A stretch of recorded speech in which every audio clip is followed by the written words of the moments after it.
এই সিঙ্গার 100 এই বাইকের প্রবলেম হচ্ছে, দেখা যাচ্ছে চালাতে গেলে মিস ফায়ার করতেছে, পিক আপ ঠিক মতো ওঠে না। এখন যাও বা উঠছে, আমরা দেখছি কিছুক্ষণ পরে আবার উঠছে না। তো এর যে কারণ হয়ে থাকে, আমরা এর জন্য armature coil, CDI unit, carburettor এগুলো সব চেক করেছি। তো এখানে একটা প্রবলেম, সেটা হলো এই CDI ইউনিটের যে সিস্টেম, এখানে কিন্তু 5 পিনের CDI। তো এটার ম্যাগনেটের থ্রোটল এতটুকু লম্বা, যার জন্য কিন্তু এই CDI ইউনিটটা অ্যাকুরেটভাবে কাজ করে না, যার জন্য মিসফায়ার করে। তো এর জন্য মিসফায়ার করে, অনেক সময় এই CDI গুলো টিকে না, দ্রুত নষ্ট হয়ে যায়। তো এর জন্য আমরা যে কাজ করব সেটা হলো অরিজিনাল এই বাইকে 6 পিনের যে CDI থাকে, আমরা ওই 6 পিনের CDI লাগাবো, তাইলে কিন্তু এই প্রবলেমগুলো হবে না, যে প্রবলেমগুলো এখন দেখা দিচ্ছে।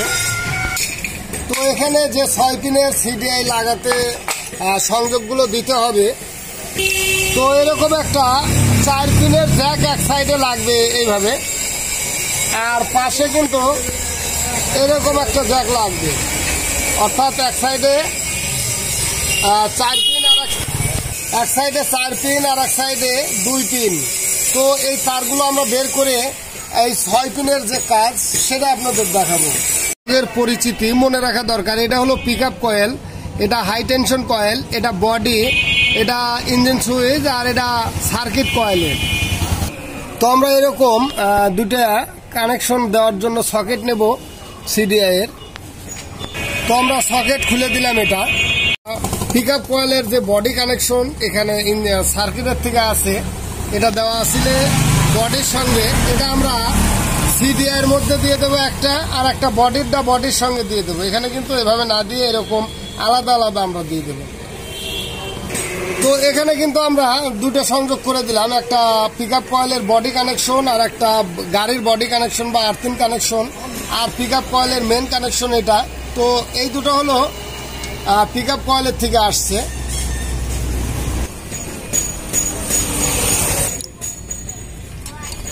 তো এখন কিন্তু 6টা কানেকশন হয়ে গেল। তো 6টা কানেকশনের পরিচিতি আমি লাগানোর সময় দেখাচ্ছি। তো প্রথমে আমরা পিক আপ কয়েলের মেন লাইন লাগালাম, আর এরপরে আমরা এই পাশে যেটা লাগাচ্ছি এটা কিন্তু পিক আপ কয়েলের বডি কানেকশন। এরপরে আমরা লাগাবো বাইকের বডি বা আর্থিং কানেকশন এই পাশে। তাহলে আমরা 3টে লাগালাম। এরপরে আমরা লাগাবো হাই টেনশন কয়েলের যে কানেকশন, এটা হলো হাই টেনশন কয়েলের লাইন। এরপরে আমরা চাবির কানেকশন, যেটা ইঞ্জিন সুইচ অন অফ করে, সেটা এটা উপরে যাবে এইভাবে। তো আমরা চাবির সংযোগ দিয়ে দিলাম। এরপরে যেটা আছে এটা হলো সার্কিটের বা আর্মেচারের চিকন তারের কয়েল, এটা কিন্তু ওই পাশে নিচেরটা হবে। তো ঠিক এইভাবে 6টি কানেকশন দিয়ে দিলেই হবে। আমরা 6টি সংযোগ দিয়েছি। ঠিক এইভাবে যদি আমরা 6টি সংযোগ দিয়ে দেই, তাহলে কিন্তু এই 6 পিনের CDI কাজ করবে। এটা হচ্ছে AC ভোল্টেজে চলে, AC ভোল্টেজ, যেটা এখান থেকে চিকন তারের কয়েল আছে।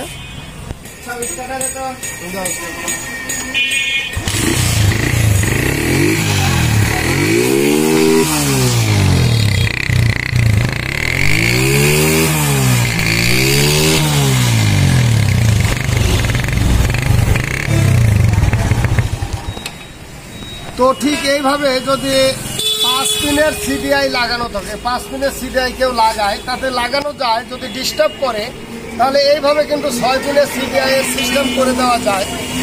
তো আপনি চাইলেও করতে পারেন। তো ধন্যবাদ সকলকে, ভালো থাকুন, সুস্থ থাকুন।